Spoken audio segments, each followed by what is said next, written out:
नमस्कार, मेरा नाम है डॉक्टर पुरुधमन और आज इस वीडियो में हम बात करने वाले हैं पैरालिसिस में लकवा होने पर होने वाली सर्जरी के बारे में। ये इस वीडियो पे इस टॉपिक पे हम इसलिए बात कर रहे हैं क्योंकि रिसेंटली हमारी कस्टमर केयर लाइन पर एक पेशेंट की कॉल आ रही थी। पेशेंट की कॉल नहीं, पेशेंट के घर वालों की कॉल आ रही थी कि पेशेंट हमारा हॉस्पिटल में है, उसको लकवा हुआ है, डॉक्टर कह रहा है उसकी सर्जरी करनी है, आप हमें बताओ कि हम करवाएँ या ना करवाएँ। अब पेशेंट की कंडीशन मैं समझ सकता हूँ कि पेशेंट को अटैक आया होगा, क्लॉट आया होगा या नस फटी होगी और वो हॉस्पिटल में होगा। जब ऐसा कुछ होता है और डॉक्टर उसका एमआरआई देखते हैं तो उसमें एक पर्टिकुलर चीज़ देख रहे होते हैं। अगर वो चीज़ हमें देखने को मिल जाती है मिडलाइन शिफ्ट, तो पेशेंट के घर वालों को बताया जाता है कि इस पेशेंट को बचाने के लिए हमें सर्जरी करनी पड़ेगी। अब जब हम सर्जरी की बात करते हैं तो सर्जरी के साथ कोई ना कोई रिस्क ज़रूर एसोसिएटेड होता है। अगर हम सर्जरी करते हैं तो सर्जरी की वजह से पेशेंट को पैरालिसिस हो सकता है या फिर उसकी कंडीशन में सुधार ना हो, ये देखने को मिल सकता है। मगर ये सर्जरी पेशेंट की जान बचाने के लिए की जा रही होती है। मैं आपको समझाने की कोशिश करता हूँ ये क्यों ज़रूरी हो जाता है कुछ केसेस के अंदर। आपका ब्रेन दो हिस्सों में डिवाइडेड है, लेफ्ट और राइट। मान लो कि आपके लेफ्ट साइड में क्लॉट आया। अब क्लॉट आने की वजह से या फिर नस फटने की वजह से ब्रेन के लेफ्ट हिस्से में सूजन आने लगी। जब वो सूजन आती है लेफ्ट साइड की ब्रेन में तो क्या है, लेफ्ट साइड का ब्रेन का साइज बड़ा होना शुरू होता है। अब जब वो साइज में बड़ा हो रहा है, जैसे आप स्क्रीन पे देख पा रहे हैं, जब उसका साइज बड़ा हो रहा होता है तो उसका जो प्रेशर होता है वो दोनों तरफ पड़ता है, राइट साइड के ब्रेन में भी पड़ता है और लेफ्ट साइड तो वैसे भी बड़ा हो रहा है तो उसमें भी प्रेशर बिल्डअप होता है। दिक्कत क्या है कि हमारा जो ब्रेन होता है वो हड्डियों के स्कल के बीच में, जैसे आप एक तरह से हेलमेट मान लो, हेलमेट के अंदर होता है।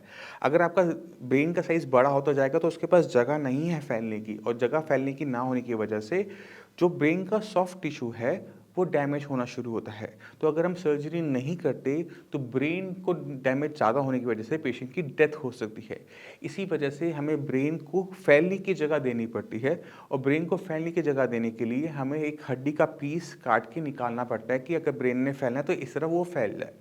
ये जो होता है हड्डी का पीस निकालना, ये टेम्परेरी होता है। एक बार पेशेंट की कंडीशन सुधर जाए, मिड लाइन शिफ्ट अपनी मिड लाइन पर आ जाए, ब्रेन का जो बीच का हिस्सा है वो बीच अलाइन हो जाए, तब हम इस हड्डी को दोबारा से प्लेस कर सकते हैं अपनी जगह पर।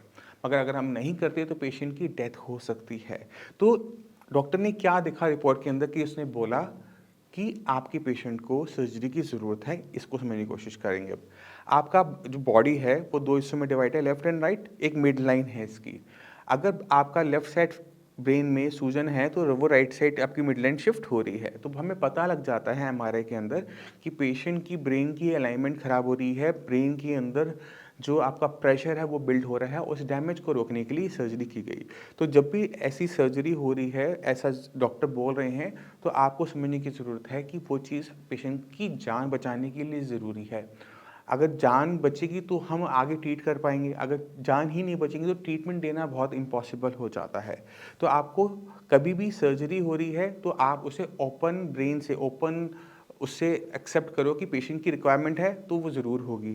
कोशिश करो कि कंजर्वेटिव ट्रीटमेंट से काम बन जाए। कंजर्वेटिव ट्रीटमेंट मतलब जब हम हॉस्पिटल में होते हैं तो कभी कभी हम स्टेरॉइड डॉक्टर दे रहे हैं, कभी हमें एंटीबायोटिक दे रहे हैं, उससे काम अगर हमारा बन जाता है स्पेशली स्टेरॉइड से, तो अच्छी बात है, क्योंकि स्टेरॉइड जो दे रहे हैं ठीक है वो हार्मफुल है, बट वो छोटे पीरियड के लिए है, वो लाइफ टाइम तो चलेगा नहीं, तो उसके साइड इफेक्ट्स हमें देखने को नहीं मिलते। एक बार कंडीशन की पेशेंट की कंडीशन स्टेबल हो जाती है उसके बाद स्टेरॉइड भी बंद कर दी जाते हैं। तो अगर कंजर्वेटिव ट्रीटमेंट से काम नहीं बन रहा तभी डॉक्टर आपको सर्जरी के लिए एडवाइस कर रहा है या चेतावनी दे रहा है, तो उसे लेके घबराना नहीं है। आप पहले पेशेंट की जान बचाओ। पेशेंट की एक बार जान बच जाएगी तो उसके बाद जो रास्ते होते हैं वो बंद नहीं होते, वो खुले रहते हैं, उनको हम एक्सेप्ट करते हुए उस पर काम किया जा सकता है। तो आज की वीडियो से आप क्या सीखे? आज की वीडियो के बाद सीखे कि आप जब डॉक्टर बोल रहा है कि सर्जरी ज़रूरी है तो उसको मना मत करो, उसे समझने की कोशिश करो कि उसके पीछे रीज़न क्या है। अगर आपको रीज़न समझ में आ जाएगा तो आप डॉक्टर को सपोर्ट करोगे, ना कि उसके अगेंस्ट जाके खड़े होगे। क्योंकि डॉक्टर को पेशेंट से मतलब होता है, पेशेंट के घर वाले क्या चाहते हैं उससे कोई मतलब नहीं होता, क्योंकि हम ट्रीट जो कर रहे होते हैं हमेशा पेशेंट को कर रहे होते हैं कि पेशेंट की भलाई मैक्सिमम जिस चीज़ के अंदर है हम पेशेंट को वो एडवाइस करें। और ये जो हम डाउट क्रिएट करते हैं डॉक्टर की उस पे, वो थोड़ा-सा हमें बचना चाहिए, उससे समझना चाहिए कि वो क्यों कह रहा है, किस रीज़न से कह रहा है। हर डॉक्टर इतना एक्सप्लेन नहीं करता जितना हम कर जाते हैं, बट आपको वो थोड़ी-सी अंडरस्टैंडिंग हो, तो आप डॉक्टर के साथ खड़े होकर अपने पेशेंट की भलाई अच्छी तरीके से कर सकते हैं। मैं उम्मीद करता हूँ इस वीडियो से सर्जरी जो क्रेनियोटॉमी होती है, क्रेनिएक्टोमी होती है, वो क्यों ज़रूरी है, किस रीज़न से हम करवाते हैं, वो आप समझ गए होंगे।